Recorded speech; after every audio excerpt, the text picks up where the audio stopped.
कहते हैं ना, अतिशय भला न बोलना, अतिशय भली न चूप, जैसे अतिशय भला न बरसना, अतिशय भली न धूप। क्या कुछ ऐसा ही सीन इस वक्त चाइना के साथ हो रहा है। 20 साल पीछे पहुंच गया है चाइना, और ये चाइना के लिए बहुत बड़ा हलचल है, तो वहीं भारत के लिए क्या एक बहुत बड़ा संकेत है। जानेंगे जियोपॉलिटिक्स में क्या कुछ चल रहा है। हमेशा की तरह जानने को मिलेगा बहुत कुछ। आइए जानते हैं इन खबरों को विस्तार से। अगर भारत की बात करें ना, तो अभी इन संकट के बीच में एक तो देखने को मिला है कि अप्रैल में जीएसटी कलेक्शन रिकॉर्ड स्तर पर पहुंचा है। वहीं दूसरी ओर पैसेंजर कारों की बिक्री में भी जबरदस्त उछाल आया है। अब जहां आप देखेंगे पश्चिम एशिया में युद्ध चल रहा है, ईरान और इजराइल अमेरिका के बीच में निगेटिव माहौल बना हुआ है, लेकिन इस निगेटिव माहौल में भी अप्रैल में कुल जीएसटी कलेक्शन 8.7% बढ़कर 2.43 लाख करोड़ हो गया,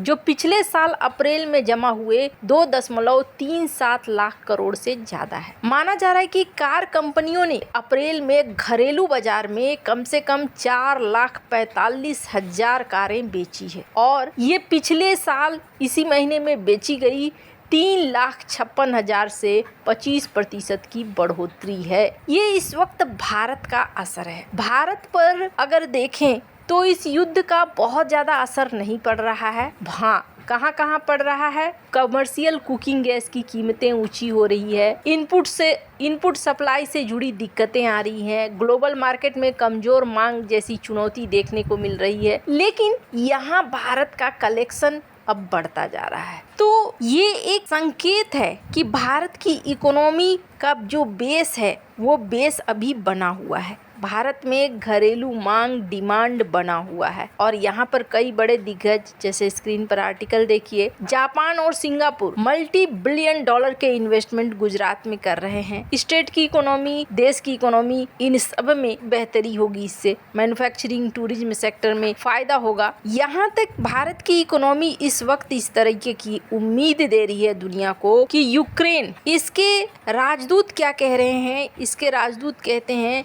कि हम भारत के साथ अपनी इकोनॉमिक रिश्तों को अच्छा बनाए रखना चाहते हैं। भारत में इतनी बड़ी आबादी है, हम इस बड़ी आबादी को एक बड़े बाजार के रूप में देखते हैं, और गुजरात रीजन को एक की पार्टनर के रूप में देखते हैं। हम यहाँ अपने व्यापार को और भी ज्यादा आगे बढ़ाएंगे। तो यहाँ ये भी देखने को मिल रहा है कि अभी भी दुनिया के देशों की रुचि भारत के अंदर है। आरबीआई की डिप्टी गवर्नर पूनम गुप्ता, इन्होंने कहा था भारत के अंदर पोटेंशियल है कि भारत 7.5% के ग्रोथ रेट से आगे बढ़ेगा, और इसके पीछे कारण है, जैसा मैंने कहा, भारत का एक बहुत बड़ा बाजार। वैसे तो अगर आप देखें तो कहा जाता है कि भारत और चाइना दो दुनिया की ग्लोबल इकोनॉमी है जो तेजी से आगे बढ़ रही हैं। लेकिन चाइना की इकोनॉमी को अब एक परीक्षण मिलना शुरू हो चुका है। ईरान युद्ध चाइना के लिए एक संकट है। अगर आप देखें, वेनेजुएला और ईरान, दो जगहों से चाइना सस्ते में तेल खरीदता था, लेकिन इन जो दो जगहों पर अभी बंदिशें लगाई जा रही है अमेरिका के द्वारा। अब स्थिति ऐसी हो गई है कि डोनाल्ड ट्रंप और शी जिनपिंग मिलने वाले हैं, लेकिन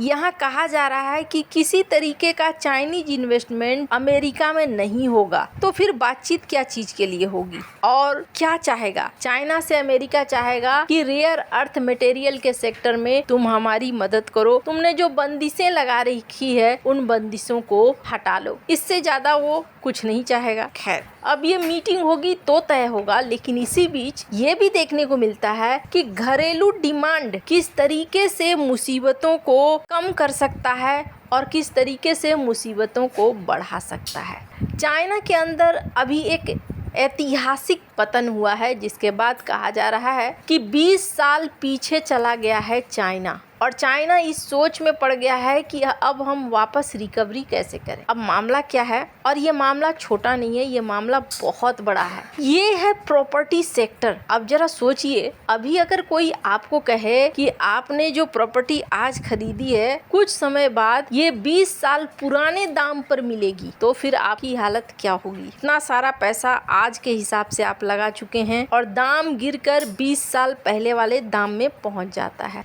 पहले ये माना जाता था कि शेयर मार्केट ही एक मार्केट है जहाँ उतार चढ़ाव होता है, लेकिन प्रॉपर्टी का मार्केट भी इतना बड़ा उतार चढ़ाव ला सकता है, ये चाइना ने प्रूफ किया है। चाइना ने कितना पैसा लगाया था? चाइना ने $60 ट्रिलियन लगाया है ये अपने हाउसिंग सेक्टर में। एक समय अचानक से चाइना के अंदर रियल एस्टेट का बूम आया, जैसे आज है। आज भी महानगरों में अगर आप जाएंगे, आज से 5 साल 7 साल पहले 2 BHK के फ्लैट सस्ते में मिल जाते थे, आज वो दुगने हो चुके हैं। कुछ 40-50 लाख में मिलते थे, तो अब वो करोड़ों में पहुंच चुके हैं। अब ऐसा ही सीन चाइना के पास था। चाइना की मैन्युफैक्चरिंग, चाइना का इलेक्ट्रॉनिक सेक्टर बहुत तेजी से बूम कर रहा था, आगे बढ़ रहा था। ऐसे में चाइना का रियल एस्टेट सेक्टर का भी मांग बहुत तेजी से बढ़ रहा था। लोग घर खरीद रहे थे। अब जब रियल एस्टेट सेक्टर का मांग बढ़ रहा था, तो कई सारे बैंक आ गए जो लोन देने को तैयार हो गए बड़े बड़े बिल्डर्स को।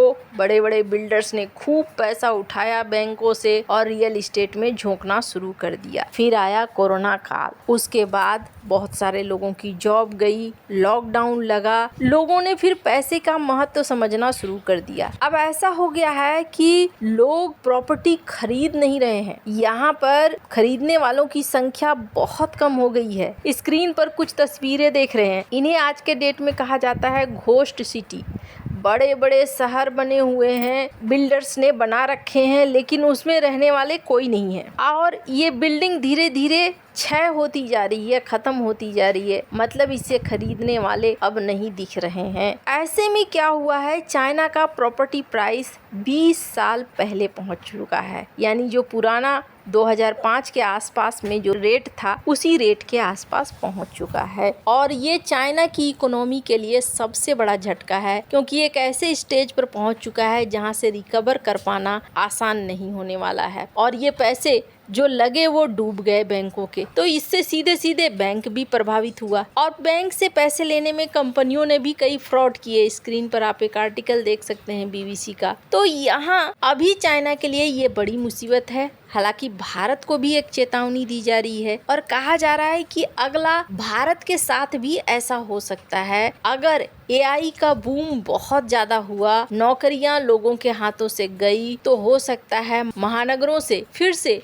लोग अपने घरों की तरफ लौटने लगे। फिर जो फ्लैट वगैरह हैं जिनकी कीमत बहुत ज्यादा है, वो कहीं धराशायी होना ना शुरू हो जाए। और अगर ऐसा होता है तो ये बड़े बुरे तरीके से होगा और ये बहुत ज्यादा प्रभावित भी करेगा। अब आगे क्या होता है ये देखने वाली बात होगी। आपको क्या लगता है इन सब मामले में, आपकी क्या राय है, कमेंट कर जरूर बताएं। जल्द मिलते हैं अगले वीडियो में नई खबर के साथ।